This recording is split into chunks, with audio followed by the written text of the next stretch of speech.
you spoke about how mass movements have to have this synergy between the language and the mass mobilization outside. You also spoke about, when we were talking about 1967 and why football suddenly got involved, is because there was this sentiment that's been 13 years since Brown v. Board, and nothing's happened, not much progress has been made. When you study the history of mass movements, there's often this split between ideology between nonviolence and violence. Mm-hmm. In the civil rights movement, it was the ideology that Dr. King took against Malcolm X or the Black Panther Party. In the Indian struggle for independence, it was Mahatma Gandhi versus some revolutionaries who threw bombs in the assembly, like Bhagat Singh. Same idea with Nelson Mandela in South Africa, who had this struggle with nonviolence and violence as well. Having studied so many mass movements in so much depth, what is your take on it? Do you feel nonviolence is more sustainable? Although progress might be slow, it will get you there. Or do you think in order to make progress, you have to get violent, have to get blood on your hands, have to break a few eggs to make that omelet? I mean, I'd hate to say that that's an imperative, that you can't have progress without violence, because I would say in the United States, as idiom, the feminist movement didn't use violence. The gay rights movement didn't use violence.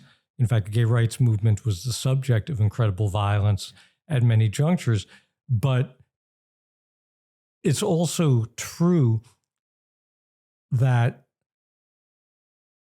in thinking of like Dr. King and Malcolm X, now there was really very little violence that the Nation of Islam was held accountable for, ironically, except for the assassination of Malcolm himself after he left the nation. So it's not as if the Nation of Islam was out, engaging in revolutionary violence. But I don't remember the exact quote, but Malcolm X famously said something to the effect of, Roosters coming home. Not only that violence was the chickens coming home to roost, which he said specifically about the assassination of John Kennedy. Yeah. But it was that he said, I'm a warning of, if you won't make progress when you can make it with someone like Dr. King, you're going to have to deal with someone like me down the road. And it's in your interest, when you have someone who is committed to nonviolence, to work with that person. And I think that the urban uprisings of the 60s cut both ways. They were a real reminder that enough progress hadn't been made. And look, they led to the Kerner Commission being appointed by Lyndon Johnson and issuing its famous report saying that the United States remained two societies that were unequal. But there's also no question that those uprisings alienated a portion of passive white support. And that's also what tends to often happen when you have violence, is that it can serve a warning purpose and make people get to the negotiating table. And it can also end up driving away people you might prefer to have as allies. And that's why it's so, if you think about the George Floyd protest, that's why it's so complicated. I mean, those were morally, utterly justified protests, and they're a huge wake-up call for the country.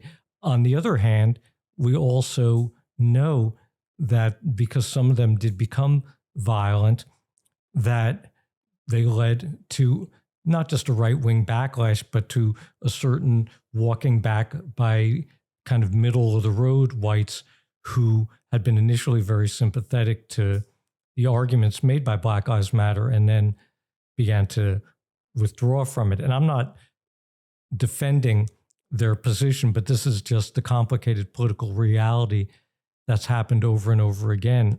And even if you think, by the way, about Nelson Mandela, and the fact the African National Congress did have, just like in Northern Ireland with the IRA, there was an armed struggle part and there was a negotiated part. But in both those cases, what eventually got people to the table, whether it was Tony Blair in Northern Ireland or whether it was F.W. de Klerk in South Africa, was realization that if we don't make a negotiated deal while we have someone to make it with, we're looking at catastrophic war. Yeah. That we're not going to keep an endless lid on people's aspirations for freedom, and there will be an apocalyptic war that's going to consume us all.